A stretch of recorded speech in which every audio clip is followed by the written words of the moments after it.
because if you don't recycle it, it will break down and for the next hundreds of years. And that will be a big issue that I really believe is not addressed enough. The whole microplastic situation is very serious. We all gonna still feel the consequences of that on a dimension that I think we can't even comprehend yet. And that those children will go home and they will challenge their parents to behave better. We've got some amazing kids here. We've seen that whenever we do go out, they want to learn and they want to live in a clean environment and they want to have a better world. So they must just go home and tell their parents. They must demand it from them. They messed it up, so now they can help with a cleanup.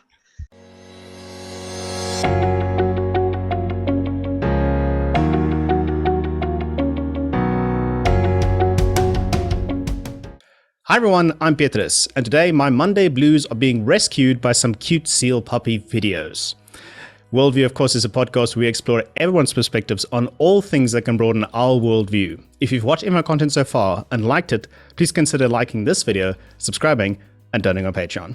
Today we're talking with Naude and Katja Dreyer. Naude has been involved with environmental projects his whole life, and Katja is a political scientist who knows the workings of non-government organizations and their importance in a functioning society. They are both part of Ocean Conservation Namibia, an organization that promotes environmental awareness and aims to rescue as many seal and other ocean life as possible from undeserving situations. Naude, Katja, welcome to the show. Hi, thank you. Thank you so much. Thank you for having us.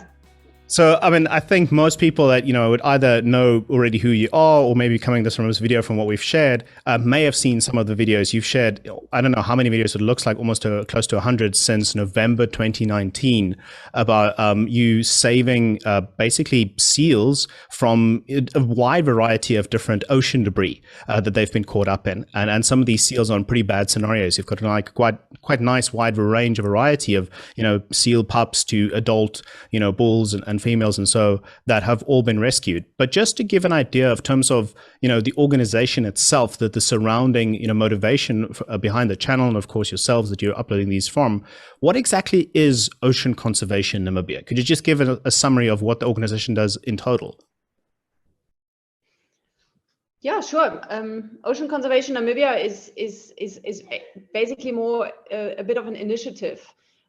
We started it officially as an organization actually only right before Corona started. So as an organization, we're not very old, but the seal rescues have been happening for quite some time. And that's actually Naude's department. He started those seal rescues. About 8 years ago, the first one happened, and it just became, it was an opportunistic thing. We'd find these seals, we'd look for them, and the more we looked for them, the more we were finding, the bigger we realized the problem was becoming. And started committing more time to this. I was lucky to be working in the area, but it got to a point where I'd come home every day with stories to Katja, and we'd sit and we basically got to a point where we realized this. We've been given this opportunity through social media to have our voice heard, and everyone loves a seal rescue. It's a feel-good story, and through that we decided to pursue this on a full-time basis about 2 years ago, and we got the ball rolling just before Corona started. And one thing led to another, and here we are. And it's interesting because you're saying, it's a feel-good story, of course, but in some of those scenarios where you see some, especially the thinner fish line that cut extremely deeply and hurt these animals quite intensely, it's sometimes a bit jarring as well. Like, you feel good at the fact that the animal has been saved and it's, doing better, of course, but it's still incredibly hurt. And I know from the original video that you posted, you said that you had a kayaking business in the area and you noticed these seals, and that's when you started to rescue them. And did it, the very, very first time, because by the time we see the videos, you already have a net. You guys look like professionals that you're doing this, of course. But, the very first one that you saw, we've seen the ones where you just simply run up and then catch the seal by its tail or its rear feet. You'll have to explain how the anatomy works, of course. But, just catch it and then you just get the scissors and cut it down. How did that first one start? Like, what was just your thought of going in and saying, okay, this needs to be done. I need to get it out of it. And what tools did you have? It's actually fun now to look back at those rescues as the first rescue attempts.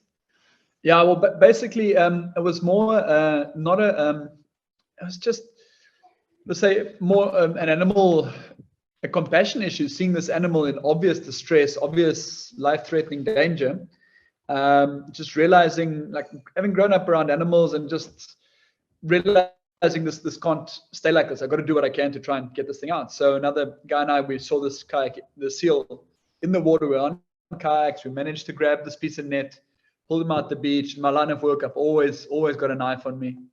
We managed to cut him free and felt great. I thought, okay, cool.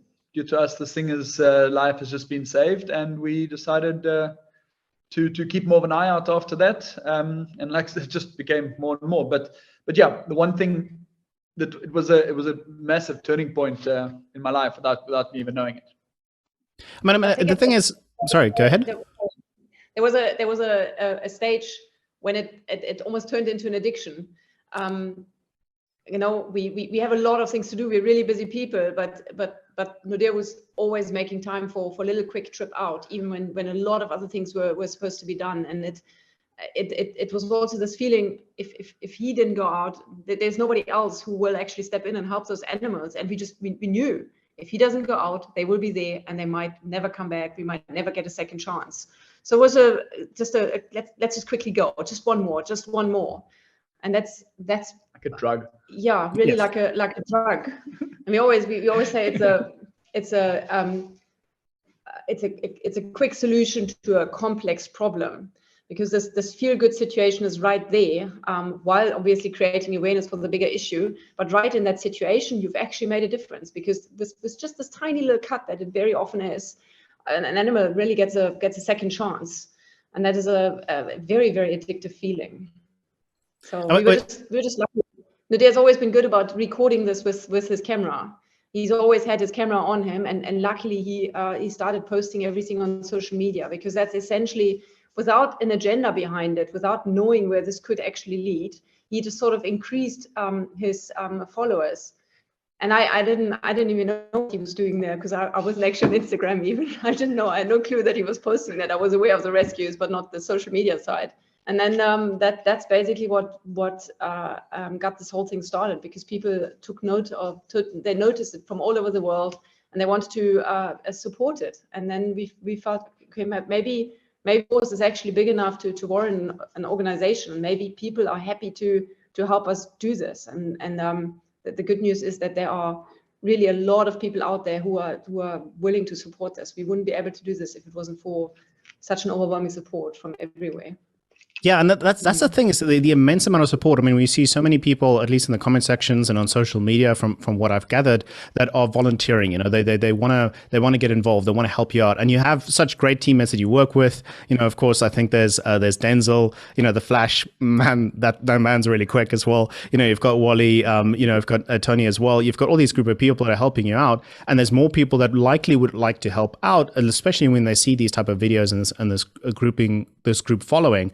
But probably they like to help in the area as well, because I mean there's seals, you know, all along the coasts. It's not necessarily just in Namibia. So, you know, just as a spin-off of that, because there's so many questions that I have regarding the scenario, you know, how dire is the situation for seals? I mean, you evidently saw in your area the need for it and the increasing need for it, especially, you know, the big shipping route that goes past that Skeleton Coast, that Pelican Point area. You know, do you have some data, some stories, some stats to tell just how dire the situation is for seals? And perhaps you have some from you know, wider area than just Namibia. So in Namibia, we've got about 1.3 million seals. So that seal we save, we're not saving the population, but we're not making a difference to the population. We're making a difference to that seal.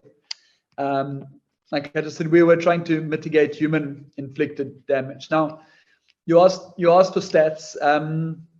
This year, as of today, we are on 513 rescues for the year. Sorry, 531. 531. Last year we had just over 600, and before that, when we were still amateur, I would say probably around 700 total. So our numbers are racking up really quick. We can see the problem is bad. We also only have access to around I'd say probably 30% of the seals in Namibia.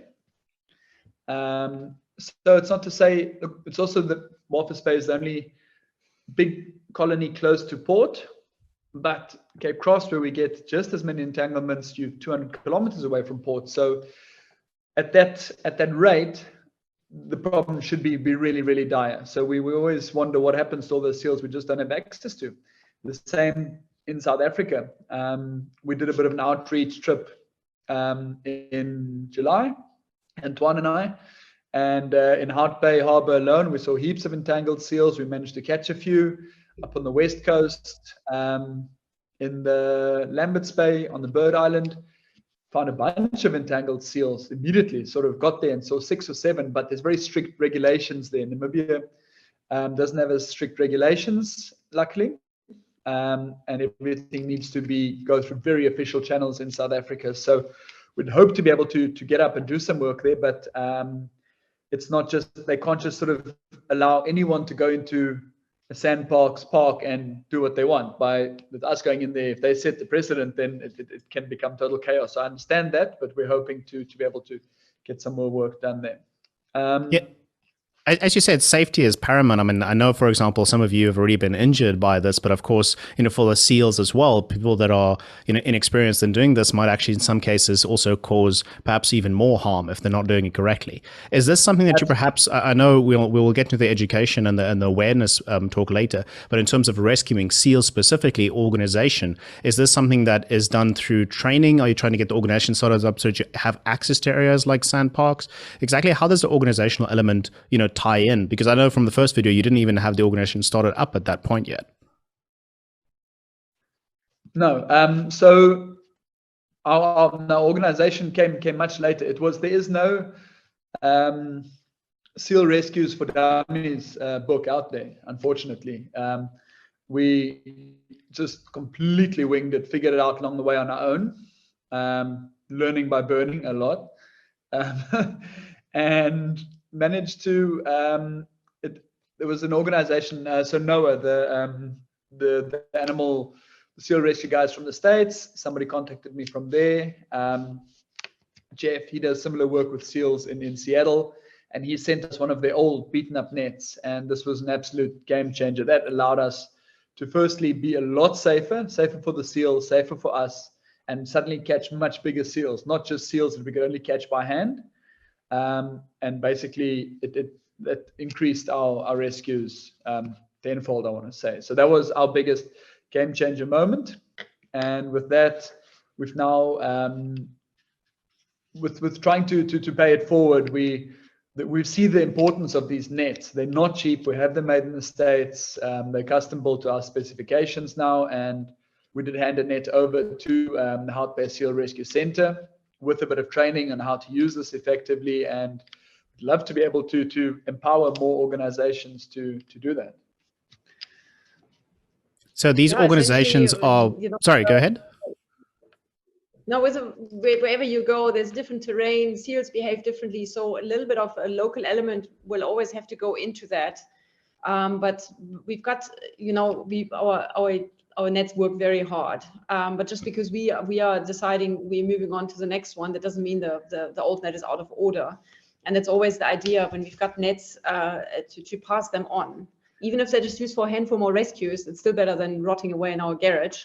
And that is essentially the plan, just to travel around a little bit, see where it's actually needed. I mean, before Naude started this whole thing here, nobody even knew that there's a demand for that. So I'm sure there are a lot of hotspots, and there are also a lot of people out there who don't mind getting beaten up a little bit, because our rescues, they come home every day, and like there was a little nip, or there was a little scratch, and there was a twisted knee. So you have to be very hard on yourself. But there are a lot of people out there who are very willing to do that, especially for good cause. So it would be great to move the nets over to as many people as possible.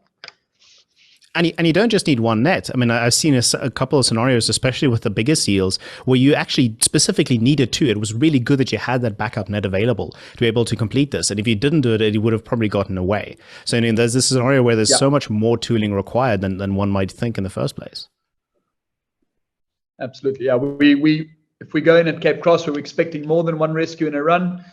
We'll actually be going in with 6 nets now, 3 big nets, 3 small nets. And we've had situations where we've got all those nets full at the same time.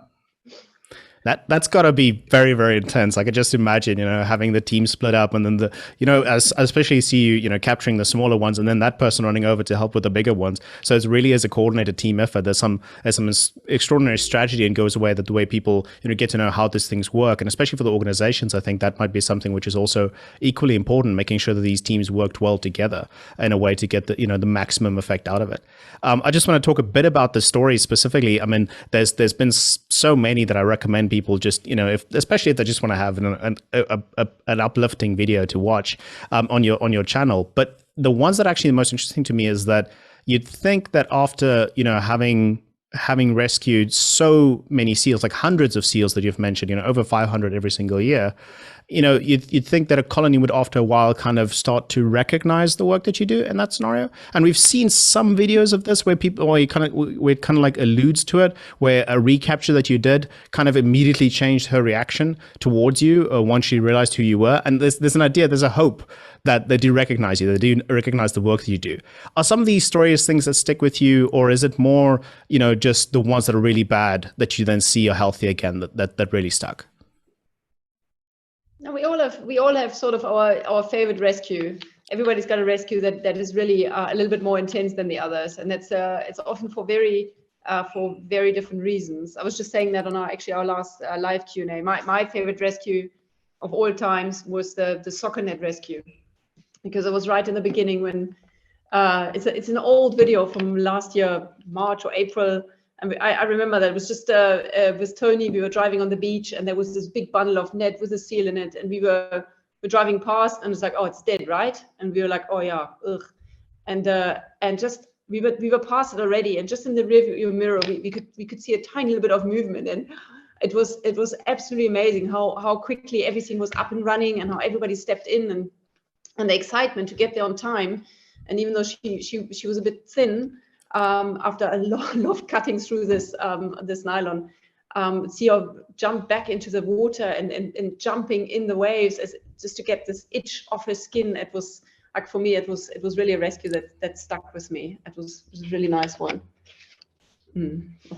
Yeah, I think so I spent the whole afternoon and the whole weekend editing video that we last week Mondays for some reason always our crazy days, and last week Monday we had a rescue that took 45 minutes.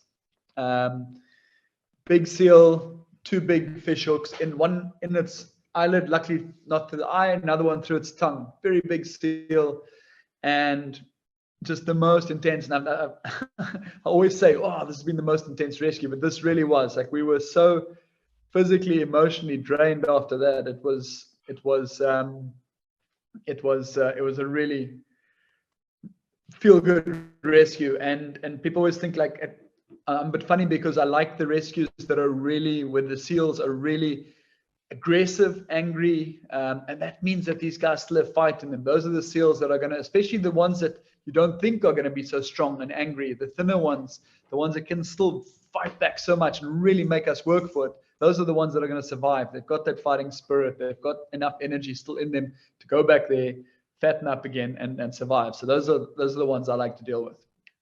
It is a bit like, I mean, for example, there's one video there I mentioned the one with the recapture where she recognized you, where you can see the new skin that's growing over the deep gash that specific seal had. And in that scenario, there's obvious proof that these animals do heal quite well, and they're quite resilient in the way that they recover. But you've had stories on your channel, for example, where you had mass dying out of seals due to starvation. You've had ones that you found that died because of their wounds from these type of things. Do you have an idea in terms of the success rate once you've rescued an animal? What is its chances of surviving? I know it obviously depends on the injury, but do you have an idea of when you capture one that it's too late? Well, I purely go on the statistic that we are out there most days of the year, and we still have not. We found dead seals that are entangled, but they've got entanglements. Those are ones we haven't found. We've never found a dead seal on the beach that has died from an entanglement that it's been cut off already. It's honestly, I don't know if there's someone collecting them at night, but we have actually never found a seal that we've been through before. And we've had some where we really thought, okay, this is not going to that this might not end well. We're always hopeful, but some you are a little bit doubtful. But we've never found a seal on the beach that's clearly been entangled before, cut loose, and hasn't survived. So it's not to say it hasn't happened. Statistically, we should have found something by now because we're out there so often, and this is their home patch. So I do believe the success rate is actually really, really good, judging also by the amount of recaptures we see. We're seeing 15, 20 recaptured seals every single day that we're out there at the point. We're seeing them all the time. Yeah, I mean, the things that concerning there is if you're seeing a lot of recaptures, but your numbers are still increasing, not increasing. I mean, I know it was the highest in the first year, and then you're pretty much on a trajectory for increasing, catching more seals than you did last year. This year, there's a bit of a concern that you're doing an amazing work, you're rescuing all these seals, but the numbers don't significantly change year after year. So in that case, like perhaps, maybe looking at the problem as a whole is something that perhaps could get it a bit more better solved. So my point being is, the ocean debris situation is probably quite bad. I mean, that's an understatement of the century. But in terms of maybe, I know at the end of one of your videos, you said you would like to actually tag these seals to know where the ones you've recaptured, see where they go, look at the stats there in terms of, looking where the debris is, what areas are affecting, what type of a debris is it, that type of study in terms of analyzing the ocean debris situation as a solution. Have you looked at that at all? Have you gotten research inquiries?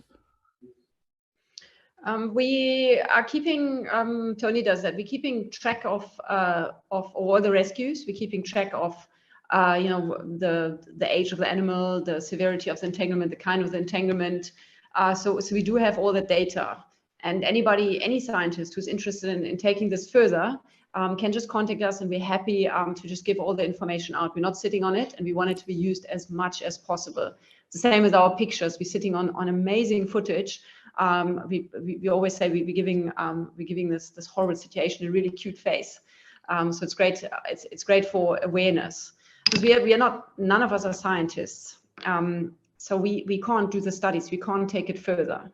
But we're very happy to pass it on to anybody who works in that field. And we've had quite a few people who have contacted us, and they want to work with this kind of data. And hopefully it will be channeled into the right hands, because we can't change policies. A lot of policies are also actually already in place.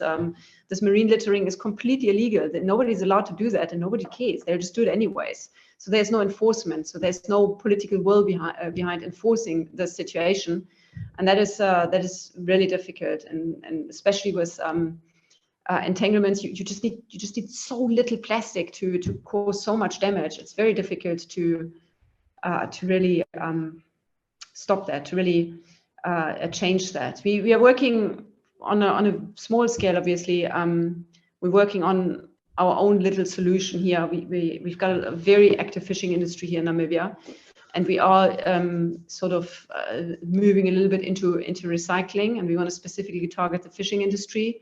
So it's we're still very quiet about it because we're still playing around, but we've got some very exciting recycling machines on the way to us, hopefully already in the country, and the hope is to get a lot of the fishing equipment, a lot of the discarded fishing gear, or what would have ended up as discarded fishing gear, to us before it ends up in the ocean, and then turn it into hopefully community products, jungle gyms for the kids, or starting school desks. Because we're probably going to start with a slightly simpler project of doing proper clipboards for the children, just something to show the people who can stop the littering. Just bring it back. Just give it to us. We collect it. We turn it into something good for your children. Just to start the thinking process, because there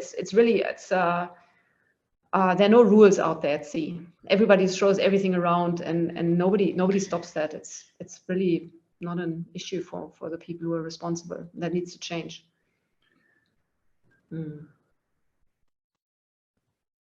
Oh, sorry. No, I thought you had something to add. No. So in that scenario, it's sorry. Go ahead. Hours. I can talk for hours. You let me.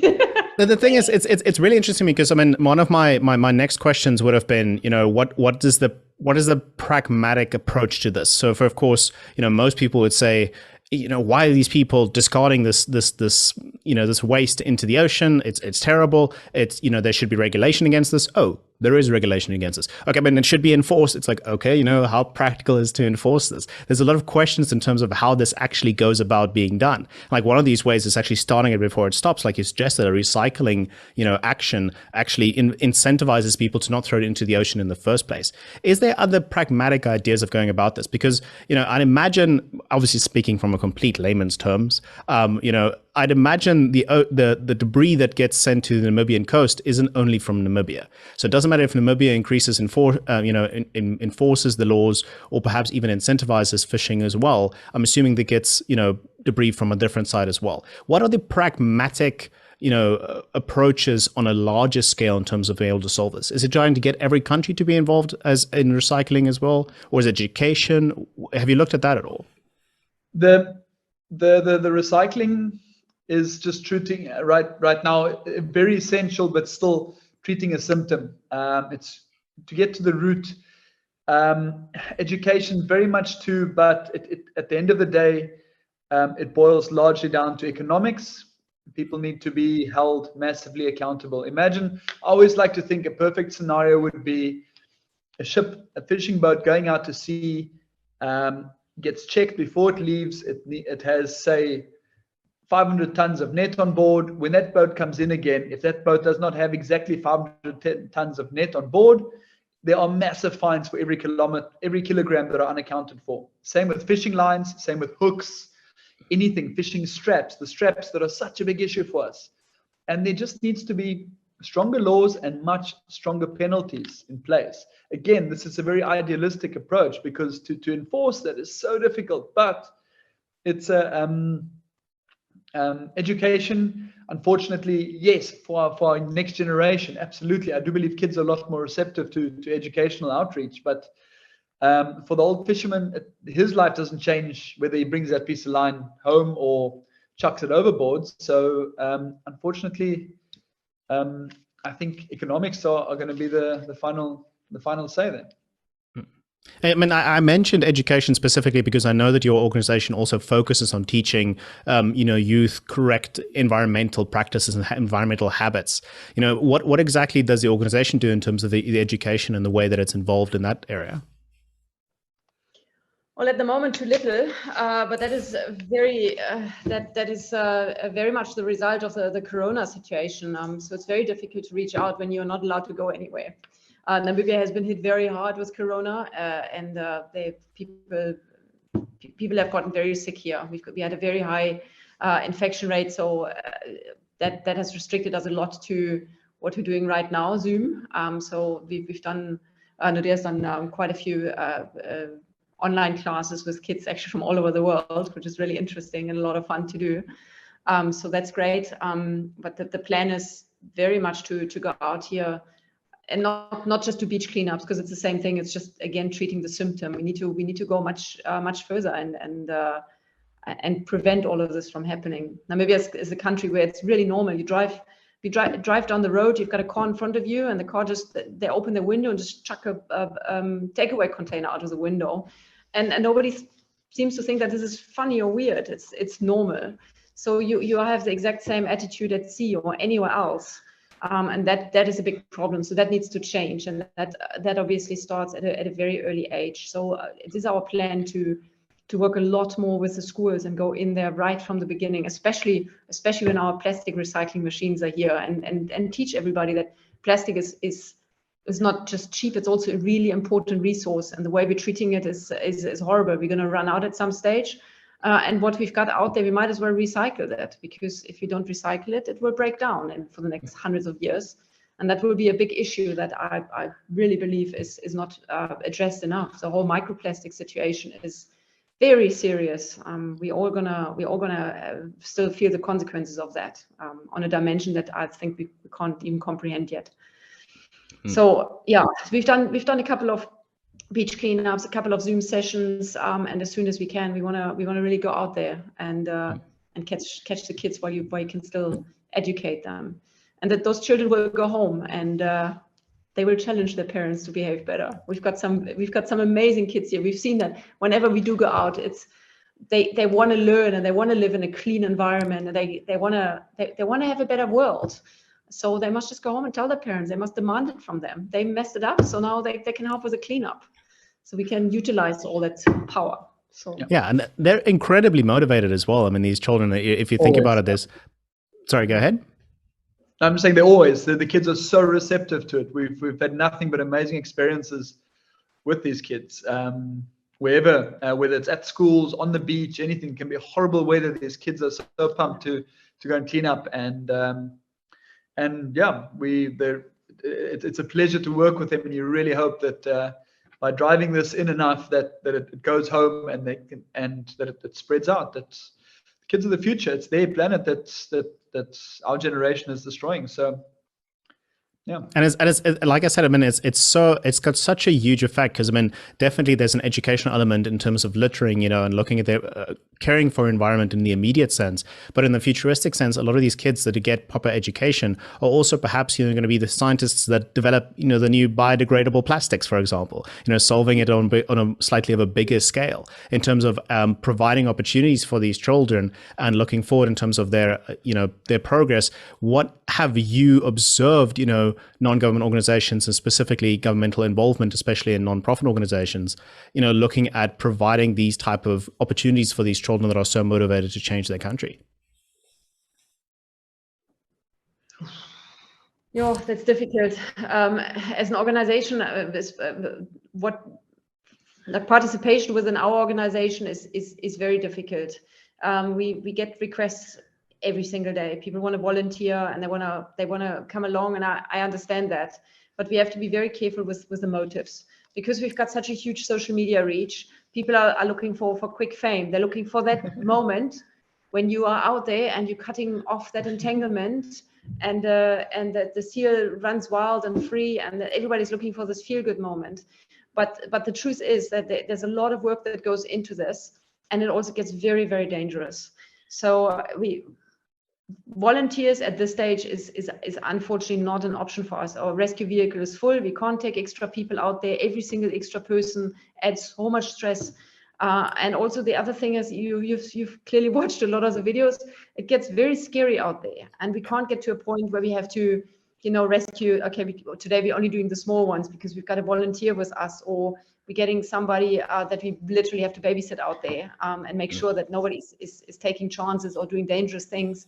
So it's a really difficult situation. We did have a Namibian intern. She is a student here at the Namibian University, and she stayed with us for a couple of months, and that was great. She's busy writing a paper on the entanglements with our data. She got her computer stolen, so she had to start. She had to start from scratch again. Poor Kerstin. But that was actually really nice for us to get a local involvement, and that is really essential when the time comes and we can take volunteers because we are a rescuer short, or somebody's on leave, or whatever reason we have. It's going to be somebody local. It's going to be a Namibian person, because there's also it's in Europe and in America and anywhere in the first world, you've got a lot of organizations who do this kind of stuff, but in the third world, those organizations are very rare. So we can't complain that we don't have environmentalists and conservationists if we don't help, creating the next generation. So in that line, we're very much interested in bringing Namibian youth in. So that's definitely a thing. And for now, if it's not the seal rescues, it's definitely the cleanups, and I think the plastic workshops will be a huge hit. When we tell the kids a week before we come with our machines, we tell them, listen, you bring us a shampoo bottle and you bring us whatever you can find in the rubbish that has this specific plastic sign, and then they can see what you can actually make out of it, that it's actually a resource, not just rubbish. And even though we are only recycling a very small amount of plastic, then it starts the thinking process, and people will realize that this is actually something that needs to happen a lot more. It gets the ball rolling exactly in that way. So, I mean, like you said, initially at the start, it really is a drug. It really is going out, making this happen is definitely something that makes you feel extremely good. And therefore, I can definitely understand that most people would like to come as volunteers in terms of making the difference.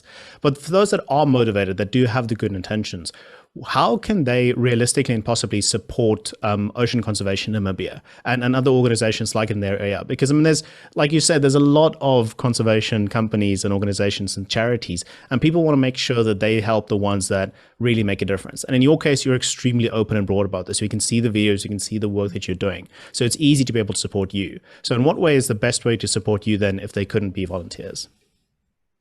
Pick up rubbish. Go out, pick up rubbish. Pick up rubbish and clean up, because if something is clean, it's very difficult to be the first person to litter. But if there's already a heap of rubbish, it's fine. You just throw another one on there. So when people say they want to start something, we're very open how we sort of fell into this situation. It was never planned like this, and we're loving every moment, but we didn't know we're getting there. So people ask us, how did you get there, and how can I do this? And we always say the same thing. Look around what's right around you. It doesn't have to be seal rescues. You can rescue anything. And if it's cute, make videos, and maybe you go the same way. It doesn't really matter, but start right where you are. Pick up that rubbish, teach others to pick up rubbish, go to your local shelter, help out there. People who want to be involved in bettering the world are in high demand at the moment. And if you show a little bit of potential, you will find your organization, you will find your calling. Mm.